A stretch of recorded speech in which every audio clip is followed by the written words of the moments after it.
Hello viewers, welcome to Manjira's kitchen. నేను మీ మంజీరానండి. ఈరోజు నేను వీడియోలో దొండకాయ ఉల్లి కారం ఎలా ప్రిపేర్ చేసుకోవాలో చూపించబోతున్నాను. ఈ కర్రీ చాలా సింపుల్గా ఈజీగా ప్రిపేర్ చేసుకోవచ్చండి. దీనికోసం నేను ముందుగా ఇలాగ దొండకాయలని ఒక పావు కేజీ తీసుకొని క్లీన్ చేసి ఇలాగ సన్నగా పొడుగ్గా కట్ చేసుకున్నాను. మీకు ఎలా కావాలనుకుంటే అలా ఆ షేప్లో కట్ చేసుకోవచ్చు.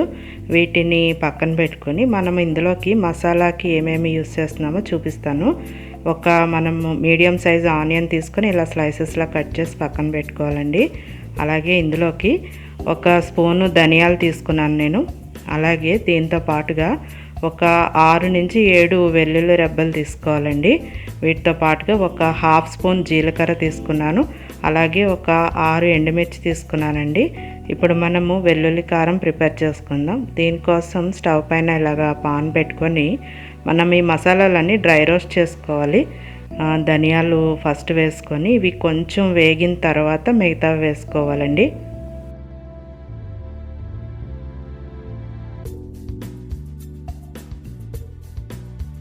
మనము వేయించుకునే ఇంగ్రీడియంట్స్లో కొంచెం ధనియాలే వేగడానికి టైం పడుతుంది కనుక నేను ముందు అవి వేసాను. ఇవి కొంచెం రోస్ట్ అయిన తర్వాత వీటిలో మనము జీలకర్ర ఒక హాఫ్ స్పూన్ తీసుకున్నాం కదండి, అది కూడా వేసుకోవాలి. జీలకర్ర ఎక్కువ సేపు వేగాల్సిన అవసరం ఉండదు, అందుకని నేను ఎండుమిర్చి కూడా వేసేస్తున్నాను. ఈ రెండు కూడా ఒక నిమిషం పాటు వేగిన తర్వాత అప్పుడు ఇందులో మనము వెల్లుల్లిపాయలు వేసుకొని వీటిని మిక్సీ జార్లోకి తీసేసుకోవాల్సి ఉంటుంది. ఇవి కొంచెం చల్లారాక అప్పుడు మనం పౌడర్ చేసుకోవాలి. ఇలా వెల్లుల్లిపాయలు కూడా వేసుకొని ఒక్కసారి వేయించుకొని అప్పుడు మనం మిక్సీ జార్లోకి తీసుకుందాం.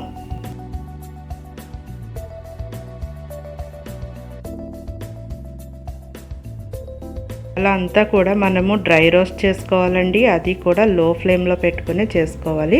ఇలాగా వెల్లుల్లిపాయలు వేసిన తర్వాత ఎక్కువసేపు వేయించాల్సిన అవసరం ఉండదు. ఇప్పుడు దీన్ని తీసేసి మిక్సీ జార్లో వేసుకుందాం.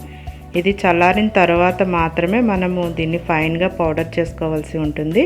ఇవి ఇలా వేసుకున్న తర్వాత మళ్ళీ స్టవ్ పైన ఇదే పాన్ పెట్టుకొని దీంట్లో ఒక టేబుల్ స్పూన్ ఆయిల్ వేసుకోవాలండి.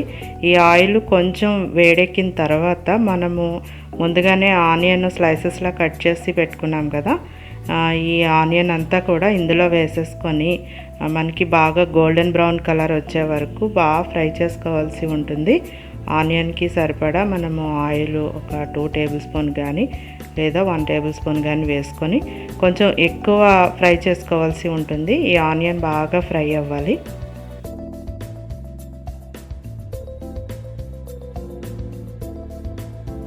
ఈ ఆనియన్ కొంచెం తొందరగా ఫ్రై అవ్వడం కోసం నేను కొద్దిగా సాల్ట్ వేస్తున్నాను. ఒక హాఫ్ టేబుల్ స్పూన్, అంటే కేవలం ఈ ఆనియన్కి సరిపడా మాత్రమే వేస్తున్నానండి. మనము మిగతా కర్రీలోకి తర్వాత వేసుకోవాల్సి ఉంటుంది.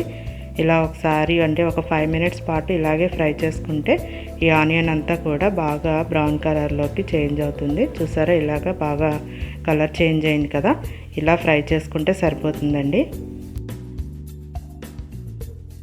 ఈ ఆనియన్ అంతా కూడా చూడండి బాగా కలర్ చేంజ్ అయ్యి బ్రౌన్ కలర్లోకి వచ్చేస్తుంది కదా. ఇప్పుడు మనం దీన్ని ఒక బౌల్లోకి తీసేసుకొని చల్లారి పెట్టుకుందాం.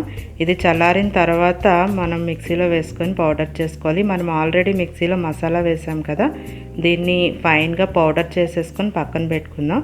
ఆ తర్వాత ఆనియన్ కూడా చల్లారాక అది కూడా ఇందులో వేసుకొని మనము ఎంత ఫైన్గా అయితే అంత ఫైన్గా పేస్ట్ చేసుకోవాలి.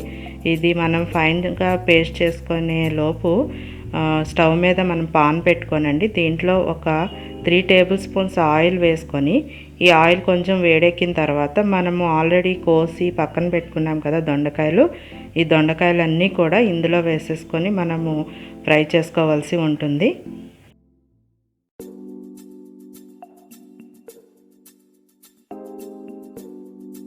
ఇలా దొండకాయలన్నీ కూడా ఇందులో వేసేసుకొని మనకి ఈ కర్రీకి సరిపడా సాల్ట్ ఇప్పుడే వేసుకోవాలండి. దొండకాయ ముక్కల్లో వేసేయటం వల్ల ఇవి తొందరగా మనకి కుక్ అయిపోతాయి.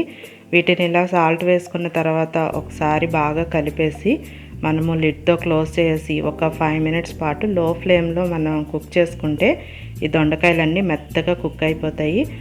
ఇవి మనము బాగా సన్నగా కట్ చేసుకున్నాం కదండి, చాలా ఫాస్ట్గా కూడా మనకి కుక్ అయిపోతాయి. ఇవి మనకి ఒక 80% వరకు కుక్ అవ్వాలి. ఇలా మనం లిడ్తో క్లోజ్ చేసేసి కుక్ చేసుకుందాం. మనము ముందే ఆనియన్ కూడా వేసుకుని పక్కన పెట్టుకున్నాం కదండి. ఇదంతా ఇలా పేస్ట్ చేసుకుంటే ఇలా ఫైన్గా వస్తుంది. ఇప్పుడు మన దొండకాయలు కూడా ఎంతవరకు కుక్ అయినాయో చూద్దాము. ఒకసారి మనం ఇలాగ 5 మినిట్స్ తర్వాత లిడ్ తీసి చూస్తే దొండకాయలన్నీ మెత్తగా కుక్ అయిపోతాయి. మనం ఇలాగ గరిటెతోటి నొక్కితే బ్రేక్ అయిపోతాయండి. ఇలా ఒక 80% కుక్ అయిన తర్వాత మనం ముందే ఫైన్గా పేస్ట్ చేసుకున్నాం కదా, ఉల్లికారం రెడీ చేసుకున్నాం కదా, ఆ ఉల్లికారం అంతా కూడా మొత్తం ఇందులో వేసేసుకొని ఒకసారి ఈ దొండకాయలకి అంతా బాగా పట్టేలాగా కలుపుకోవాలి. ఈ ఉల్లికారం బాగా డ్రైగా ఉంది కదా, మనం ఇందులో ఏ విధమైన వాటర్ వేయలేదు అసలు. అందువల్ల ఇది మొత్తము ఈ దొండకాయలకి పట్టేలాగా బాగా కలుపుకోవాల్సి ఉంటుందండి.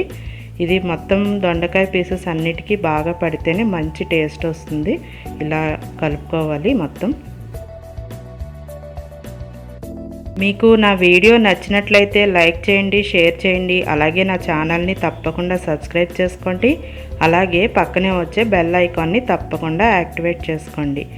ఇలా మనము ఈ దొండకాయ ముక్కల్లో ఉల్లికారం వేసేసిన తర్వాత ఎక్కువసేపు ఫ్రై చేయాల్సిన అవసరం ఉండదండి. ఆల్రెడీ మన దొండకాయ అంతా కూడా కుక్ అయిపోయింది కదా, అందుకని ఈ మసాలా అంతా పచ్చివాసన పోయేదాకా ఒక 2 మినిట్స్ పాటు ఇలా ఫ్రై చేసేసుకుంటే మన డిష్ రెడీ అయిపోయినట్టేనండి.